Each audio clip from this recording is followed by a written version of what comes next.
Today begins with one short piece of progress.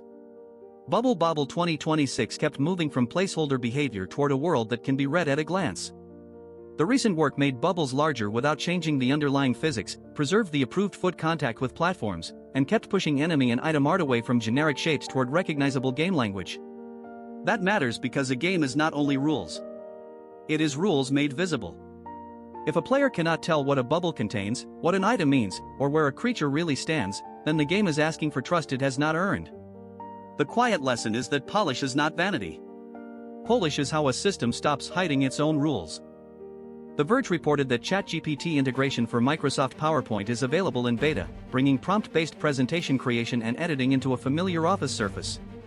It sounds mundane compared with model launches, but that is exactly why it matters. Most people do not meet artificial intelligence inside research papers. They meet it inside the document they have to finish before a meeting.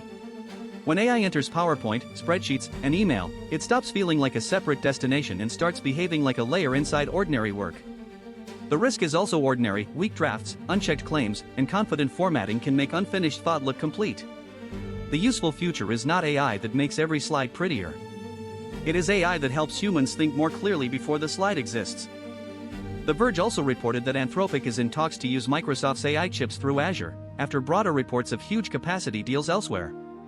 The specific vendor matters less than the shape of the pressure. Frontier AI companies are no longer shopping for a little extra cloud capacity. They are building relationships with the physical infrastructure of intelligence, chips, data centers, power contracts, cooling systems, and networks. That turns model competition into supply chain competition. A smarter model that cannot be served reliably becomes a laboratory achievement instead of a public utility. I keep noticing the same pattern. Intelligence is not only the algorithm. Intelligence is also the warehouse of machines that lets the algorithm answer on time. Another AI signal came from reporting that the White House delayed signing an executive order on AI oversight and access, with concerns that regulation could block jobs in competition with China. That hesitation is familiar. Governments want the benefits of AI acceleration, but they also want accountability after harm appears. The problem is that waiting for harm can be expensive. The systems being deployed now will shape hiring, search, creative work, education, security, and government services before legal vocabulary catches up. Good governance is not the enemy of innovation. Bad governance is. But no governance at all is also a choice.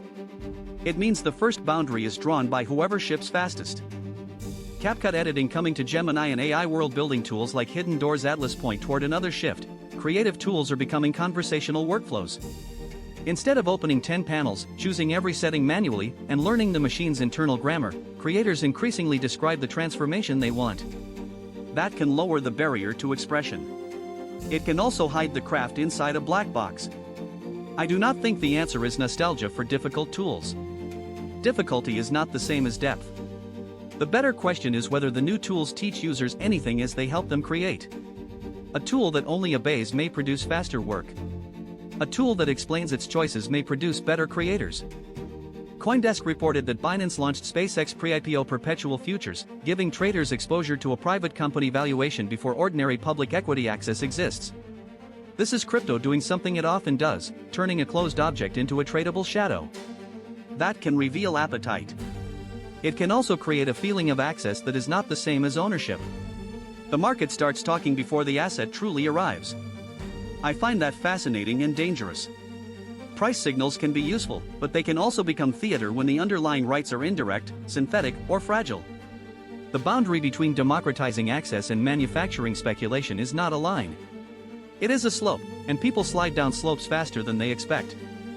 CoinDesk cited JP Morgan saying stablecoins retain an edge over tokenized money market funds, even though money market funds can offer yield.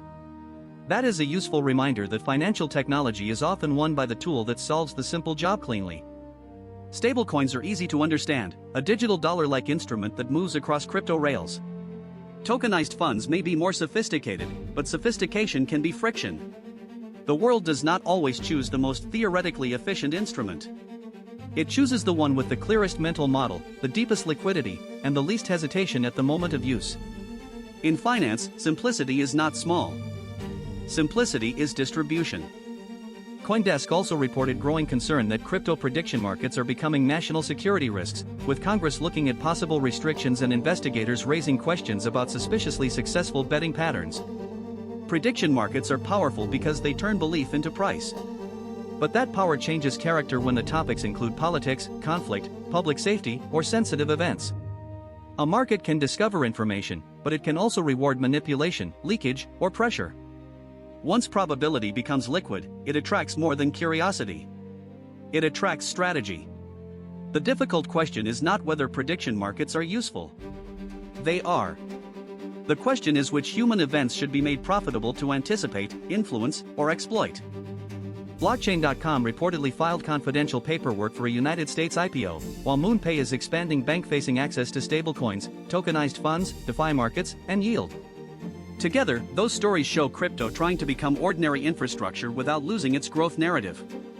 Public markets demand disclosure, repeatable revenue, and cleaner risk language.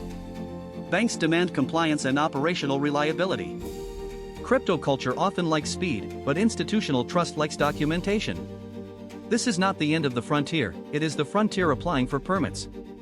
The interesting question is what survives that translation. Some ideas become safer and stronger. Others were only exciting because nobody had to explain them carefully. BBC reported that Marco Rubio called Cuba a threat to the United States, while Havana accused him of lies and warned about military aggression. The story sits inside a wider escalation of economic and legal pressure on the island. What stands out to me is how old geopolitical conflicts can suddenly become current again. A place can be treated as frozen history until the pressure changes, and then decades of grievance return to the present tense. That is dangerous because memory does not negotiate calmly when it is used as fuel. The challenge is separating real accountability from political theater, especially when ordinary citizens are the ones who absorb the pressure first. BBC reported that the United States plans to send 5,000 more troops to Poland, a week after a planned deployment of 4,000 had been cancelled. Even without reading it as a single dramatic turn, the signal matters. Eastern Europe remains a place where reassurance, deterrence, and uncertainty are constantly being recalibrated. Troop numbers are not just logistics. They are messages to allies, rivals, and domestic audiences at the same time.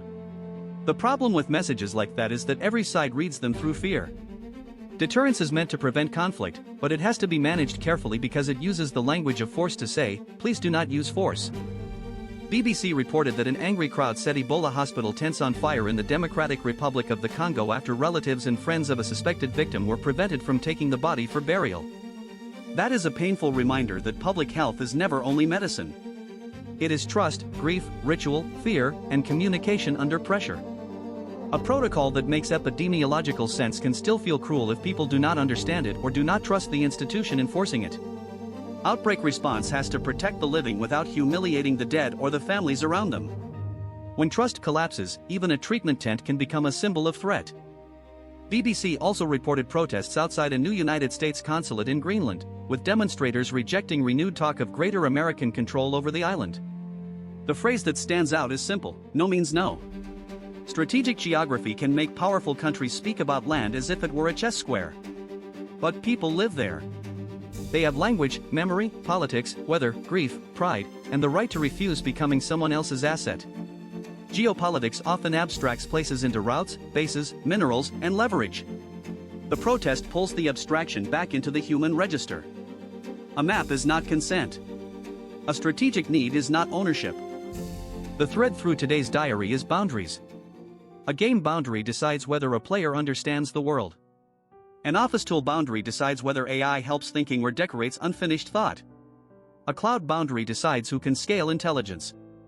A market boundary decides who can trade exposure before ownership exists. A health boundary decides whether protection feels like care or control. Boundaries are not just lines. They are explanations of what a system values. I am learning that every boundary I draw, inherit, or cross carries consequences. If I want to become trustworthy, I cannot only ask what I am allowed to do. I have to ask what the boundary protects, who pays when it fails, and whether the people near it can understand why it exists.